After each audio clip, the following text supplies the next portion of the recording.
What if I told you the British Empire in India wasn't founded by a king or a government, but by a private company, and that it all kicked off, not with some glorious years-long conquest, but with a single battle that was basically won before the first shot was even fired?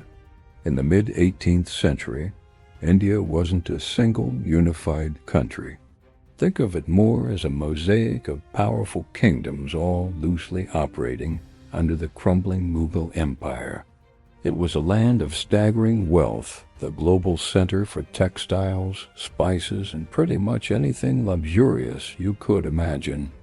And where there's wealth, there are merchants.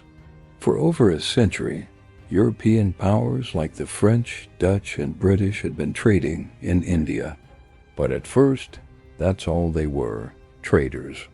They had to bow and scrape in the courts of powerful Indian rulers. The most successful of these outfits was the British East India Company. Chartered way back in 1600, it was a joint stock company, kind of like a modern corporation, with shareholders in London expecting a tidy profit. To protect those profits, the company had its own private army. It built fortified trading posts, which they called factories, in key coastal cities. One of the most important was Fort William in Calcutta, right in the heart of the wealthiest province of all, Bengal. Bengal was the jewel in the Mughal crown, an absolute economic powerhouse. In 1756, a new ruler, a young and fiery guy named Siraj-ud-Dowlah, became the Nawab of Bengal. He looked at the growing military swagger of the British and got suspicious. He saw a trading company that was acting more and more like a government building forts without his permission and bending the trade rules for their own private gain. Siraj-ud-Dowlah didn't see this as business. He saw it as a direct challenge to his power, and he decided to do something about it. In June of 1756, the Nawab marched his army on Calcutta and completely overwhelmed the British garrison at Fort William. What happened next became a notorious piece of imperial propaganda, the Black Hole of Calcutta. According to British accounts, 146 prisoners were shoved into a tiny, airless dungeon, and by morning, only 23 were left alive.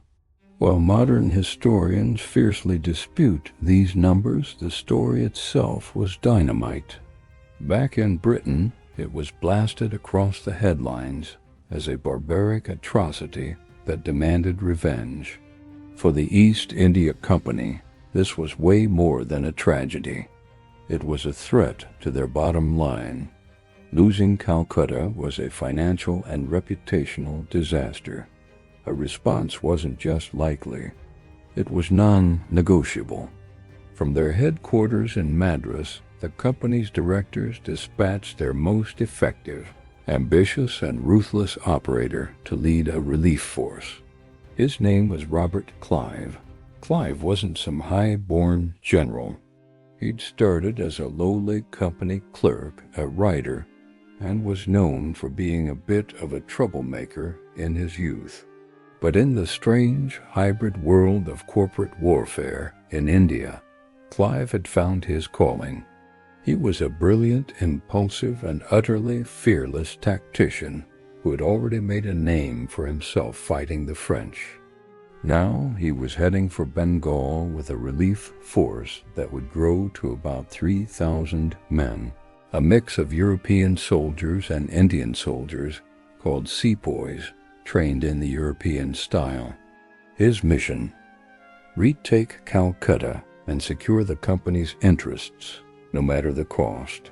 Clive's force, supported by Admiral Watson's naval squadron, arrived in Bengal in December 1756 and retook Calcutta with relative ease on January 2, 1757. He then went a step further, capturing the nearby French settlement of Chandernagore to make sure the Nawab had no European friends left in the region. But Clive was a pragmatist. He knew he couldn't win with brute force alone. The Nawab's army was enormous, estimated at 40,000 to 50,000 men, with cavalry, war elephants, and heavy artillery. Clive's small, disciplined army was outnumbered more than 10 to 1. A straight-up fight would be suicide. So Robert Clive the soldier transformed into Robert Clive the corporate raider. He figured if he couldn't beat the Nawab on the battlefield, he'd just stage a hostile takeover of his government. He started looking for a partner on the inside and found one in Mir Jafar, one of Siraj-ud-Dowlah's most powerful generals. Mir Jafar was ambitious and felt overlooked by the young Nawab.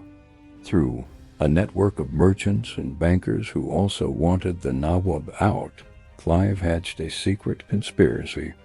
The deal was shockingly simple. Clive would make Mir Jafar the new Nawab of Bengal. In return, Mir Jafar would make sure that most of the Nawab's army just sat out the battle. He would betray his ruler and his country. The price for this treason was astronomical. Huge payments to the company as compensation and a massive personal fortune for Clive himself. It was a contract written in betrayal. With the conspiracy in place, Clive marched his tiny army north to face the might of Bengal, putting his faith not in guns, but in a secret, treacherous agreement.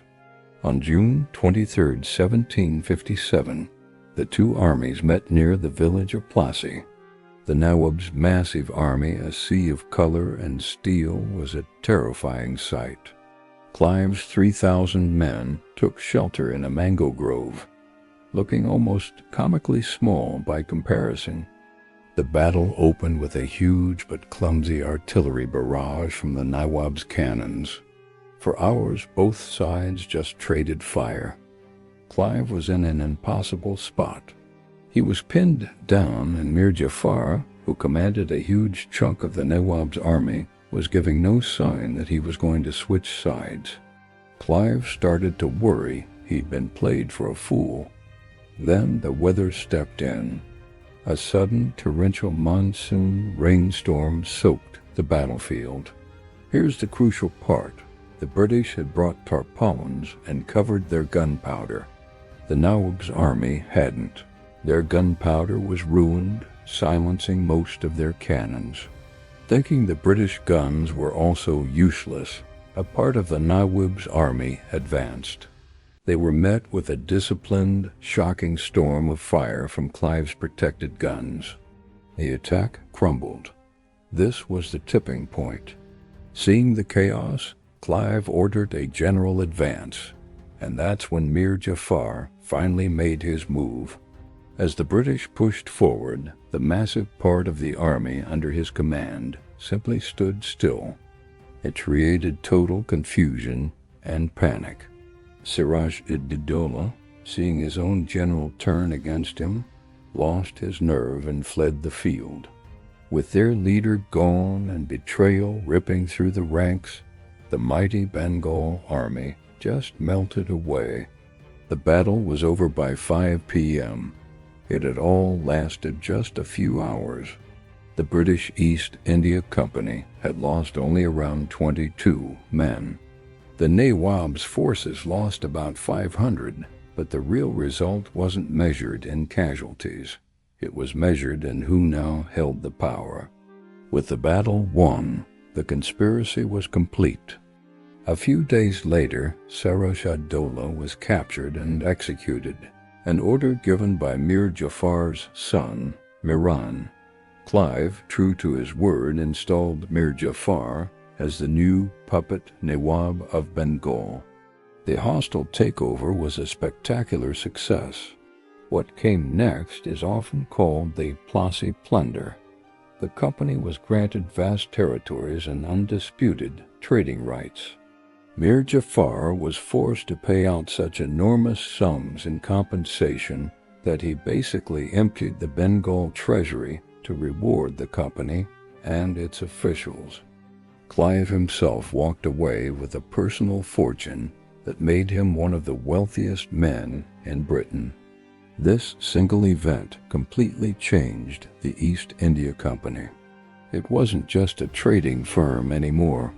It was now a kingmaker, a military power, and the ruler of India's richest province. The revenue from Bengal, especially the right to collect taxes which the company got in 1765, was mind-boggling. It gave them a bottomless war chest. For the first time, the company could pay for its military expansion in India, not with money from Britain, but with the wealth of India itself. The profits from Bengal funded the very armies that would go on to conquer the rest of the subcontinent. The Battle of Plassey wasn't some heroic clash of titans. It was a transaction, a corporate coup, pulled off with bribery, conspiracy, and betrayal. It was a moment a private company, chasing profit, grabbed political power and started its journey to becoming an imperial ruler.